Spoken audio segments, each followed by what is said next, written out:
প্রিয় ষষ্ঠ শ্রেণীর ছাত্রছাত্রী, 2025-এর রায়মার্টিন প্রশ্নবিচিত্রার প্রথম পর্যায়ক্রমিক মূল্যায়নে ভূগোলে 7 নম্বর স্কুলের সমস্ত প্রশ্নের উত্তরগুলো করে দিলাম। শুক্র গ্রহের গড় উষ্ণতা 465°C, অপশান বি।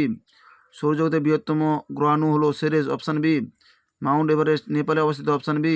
পৃথিবীর নিরক্ষীয় ব্যাস মেরুব্যাসের তুলনায় 42 কিমি, অপশান বি। পৃথিবীর অক্ষ কক্ষতলের সঙ্গে 66.5 কোণে হেলে থাকে, অপশান বি। আন্তর্জাতিক তারিরেখা পেরিয়ে পূর্ব গোলার্ধে গেলে একদিন করে বাড়িয়ে নিতে হয়, অপশান সি। 2 দাগে ভারতের মূল ভূখণ্ড পশ্চিমে 68°60' পূর্ব দ্রাঘিমা থেকে পূর্বে 57°25' পূর্ব দ্রাঘিমার মধ্যে অবস্থিত। মালাবার উপকূলের উপহ্রদগুলিকে কয়েল নামে পরিচিত। 3 দাগে ভারতের মূল ভূখণ্ডের দক্ষিণতম বিন্দুর নাম হলো কন্যাকুমারিকা। 2টি পর্বতের মাঝে নিচু অংশকে বলা হয় উপত্যকা। ভারতের 2টি বিশ্ব প্রাকৃতিক ঐতিহ্যপূর্ণ স্থানের নাম লেখো। 233 নম্বর পৃষ্ঠা 15 থেকে প্রশ্নের উত্তরটি তোমরা দেখো। ভারতের কয়েকটি বিশ্ব প্রাকৃতিক ঐতিহ্যপূর্ণ স্থানের নাম: সুন্দরবন, কাজিরাঙ্গা অভয়ারণ্য, নন্দাদেবী পর্বতশৃঙ্গ ইত্যাদি। উপসাগর কাকে বলে? 232 নম্বর পৃষ্ঠা 1 থেকে প্রশ্নের উত্তরটি তোমরা দেখো। 232 নম্বর পৃষ্ঠা 1 থেকে প্রশ্নের উত্তরটি তোমরা দেখো। উপসাগর কাকে বলে? নেপালের সঙ্গে ভারতের কোন কোন রাজ্যের সীমানা স্পর্শ করেছে? পশ্চিমবঙ্গ, সিকিম, আসাম, অরুণাচল প্রদেশ, বিহার, উত্তরাখণ্ড, উত্তরপ্রদেশ। এই কটি রাজ্যের সীমানা নেপালের সঙ্গে যুক্ত রয়েছে। বিষুবরেখা কাকে বলে? 4 দাগে বিষুবরেখা কাকে বলে? 78 নম্বর পৃষ্ঠা 4 দাগে প্রশ্নের উত্তরটি তোমরা দেখো। 78 নম্বর পৃষ্ঠা 4 দাগে বিষুবরেখা কাকে বলে? দ্রাঘিমারেখার বৈশিষ্ট্যগুলো লেখো। 73 নম্বর পৃষ্ঠা 6 দাগে প্রশ্নের উত্তরটি তোমরা দেখো। দ্রাঘিমারেখার বৈশিষ্ট্যগুলো 73 নম্বর পৃষ্ঠা 6 দাগের প্রশ্নের উত্তরগুলো তোমরা লিখবে। তোমরা অবশ্যই পাঠ্যপুস্তক বইটি খুব ভালো করে খুঁটিয়ে খুঁটিয়ে পড়বে।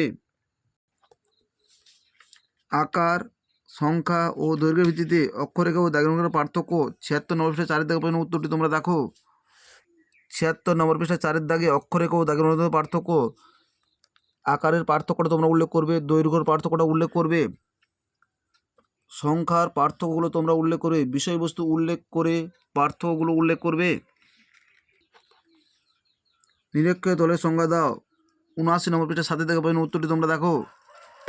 79 নম্বর পৃষ্ঠায় 7 দাগের প্রশ্নের উত্তরটি হলো নিরক্ষীয় তল কাকে বলে? তোমরা চিত্রটি উল্লেখ করবে। কর্কটান্তি রেখার মান কত? 23.5° উত্তর। কক্ষপথ কাকে বলে? 80 নম্বর পৃষ্ঠা 11 দাগের প্রশ্নের উত্তরটি তোমরা দেখো। 80 নম্বর পৃষ্ঠা 11 দাগে কক্ষপথ কাকে বলে?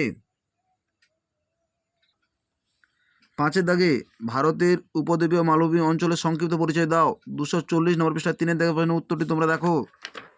240 নম্বর পৃষ্ঠায় 3 দাগের প্রশ্নের উত্তরটি তোমরা দেখো।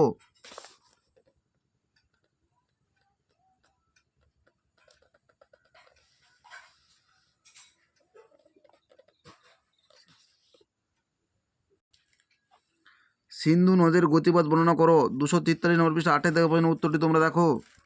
243 নম্বর পৃষ্ঠা 8 দাগের প্রশ্নের উত্তরটি তোমরা দেখো। গঙ্গা নদীর গতিপথ বর্ণনা করো। 242 নম্বর পৃষ্ঠা 6 দাগের প্রশ্নের উত্তরটি তোমরা দেখো। 242 নম্বর পৃষ্ঠায় 6 দাগে গঙ্গা নদীর গতিপথ বর্ণনা করো।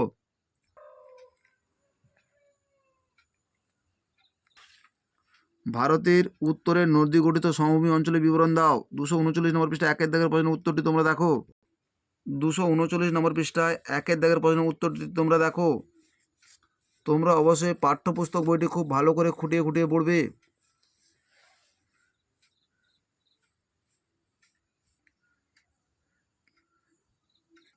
আমাদের ভিডিওটি যদি তোমাদের ভালো লাগে তাহলে তোমরা লাইক করো, শেয়ার করো, কমেন্ট করো।